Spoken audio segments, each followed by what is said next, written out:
Kultum Ramadan, Ngabi Bias, ngaji bahas ilmu bersama bimbingan Islam.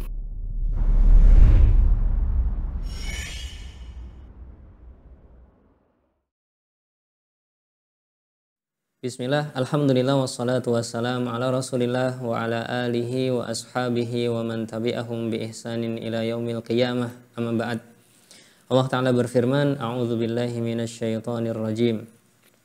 Innamas sadaqatu lil fuqara'i wal masakini wal 'amilina 'alaiha wal mu'allafati qulubuhum wa fir riqabi wal gharimina wa fi sabilillahi wa ibnis sabili fariidatan minallah wallahu alimun hakim. Sahabat Bias TV rahimani wa rahimakumullah, ayat ini surat At-Taubah ayat 60 merupakan ayat dasar untuk menentukan siapa yang berhak menerima zakat mal kita. Di antara yang disebutkan oleh Allah Subhanahu wa taala ada 8. Yang pertama adalah fakir, yang kedua adalah miskin, yang ketiga adalah amil, yang keempat adalah orang yang dilunakkan hatinya, yang kelima adalah budak yang ingin memerdekakan dirinya, yang keenam adalah orang yang berhutang untuk di jalan Allah, kemudian mujahid fisabilillah, yang kedelapan adalah ibnu sabil yang kehabisan bekal. Untuk fakir miskin ini siapa? Mereka adalah orang-orang yang tidak mampu mencukupi kebutuhan hidup dari penghasilannya maupun tabungannya. Mereka tidak mampu mencukupinya, maka mereka berhak untuk diberikan zakat. Kita boleh memberinya sebanyak kebutuhan mereka selama 1 tahun, boleh-boleh saja. Kemudian Syekh Ibnu Utsaimin pernah memberikan contoh, fakir miskin yang ingin menikah boleh kita berikan dari zakat ini agar dia menikah. Fakir miskin yang sedang menjadi thalabatul ilmi, penuntut ilmu, ingin membeli buku, boleh kita berikan dari zakat agar dia bisa membeli bukunya. Ini juga diperbolehkan oleh Syekh Utsaimin. Kemudian yang ketiga adalah amil. Amil ini siapa? Mereka adalah orang-orang yang ditetapkan oleh pemerintah untuk mengambil zakat, untuk menyimpan zakat dan mengurusi zakat, dan untuk menyalurkan kepada orang-orang yang berhak. Berarti panitia-panitia zakat yang ada di masjid itu bukan amil, tidak berhak menerima zakat. Adapun kalau mereka diberikan dari masjid, dari uang infak ataupun yang semisalnya, atau ada orang muhsinin yang ingin menggaji mereka atau membayar mereka, maka itu tetap diperbolehkan, tapi mereka tidak berhak menerima dari zakat. Kemudian yang keempat adalah orang-orang yang dilunakkan hatinya. Siapa mereka? Yang pertama adalah orang-orang yang baru masuk Islam, imannya masih lemah, maka kita bisa memberi dari zakat agar mereka tetap dalam Islam. Kemudian yang kedua, orang yang dilunakkan hatinya ini adalah orang-orang kafir atau para penjahat yang suka mengganggu kaum muslimin, maka kita berikan dari zakat agar mereka tidak mengganggu kaum muslimin lagi. Ini diperbolehkan. Kemudian yang kelima adalah budak yang ingin membebaskan dirinya.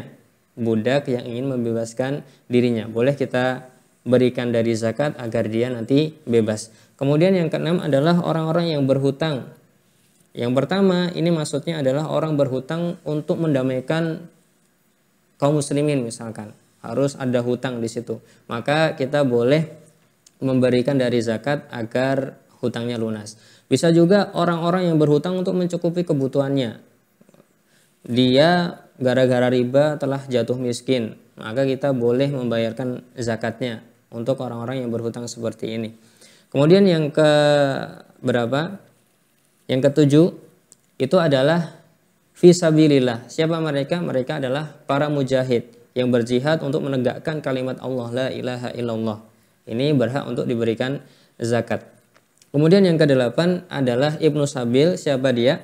Dia adalah orang yang sedang melakukan perjalanan dan di dalam perjalanan tersebut dia kehabisan bekal sehingga tidak bisa pulang ke rumahnya. Maka kita boleh memberikan sebagian dari zakat kita, zakat mal kita kepadanya sebagai bekal agar dia bisa sampai ke rumahnya. Walaupun dia kaya tetap berhak untuk diberikan dari zakat. Ini adalah 8 golongan yang disebutkan oleh Allah Subhanahu wa taala dalam surat At-Taubah ayat 8. Yang pertama tadi siapa? Fakir, miskin, kemudian amil, kemudian orang yang dilunakkan hatinya, kemudian yang kelima budak yang ingin membebaskan dirinya, yang keenam adalah orang yang berhutang, yang ketujuh adalah orang yang berjihad di jalan Allah, yang keenam adalah orang yang kehabisan bekal dalam perjalanan.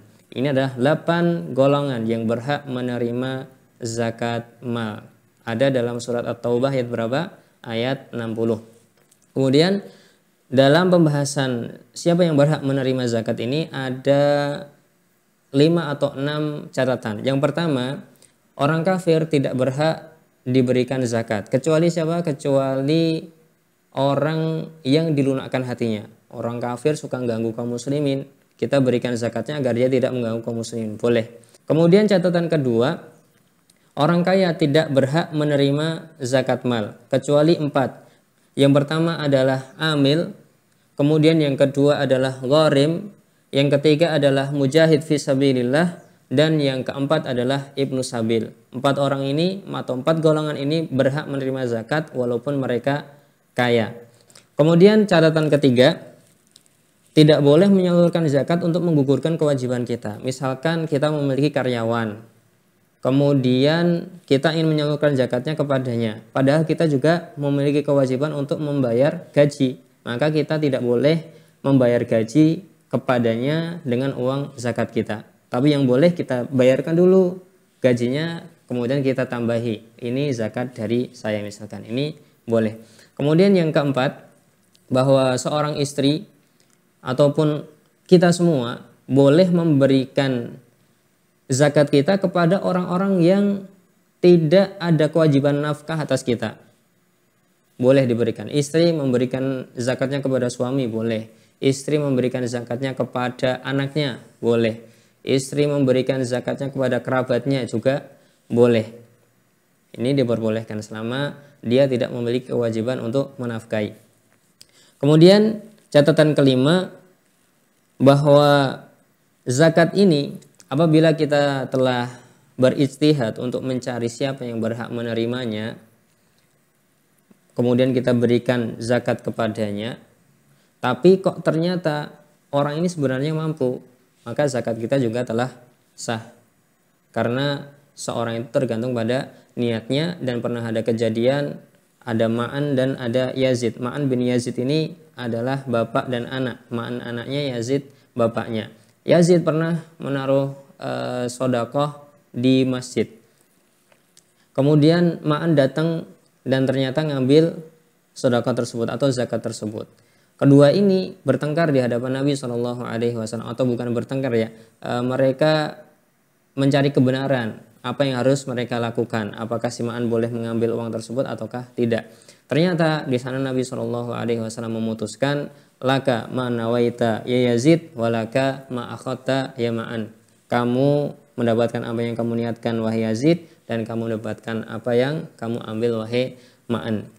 Ini yang kelima. Kemudian yang keenam, bahwa zakat mal itu wajib diberikan kepada orang yang telah disebutkan oleh Allah tadi. Tidak boleh kita sembarangan memberikan zakat mal kita kepada orang-orang yang tidak disebutkan oleh Allah, karena itu merupakan kezaliman. Padahal tadi Allah mengatakan faridhatun minallah, sebagai kewajiban yang telah ditetapkan oleh Allah atas kita semua. Itulah 6 catatan, semoga bermanfaat, dan itu tadi 8 golongan yang berhak menerima zakat. Semoga kita bisa memahaminya. Wallahu taala alam bisawab, wa sallallahu ala nabiyyina Muhammad.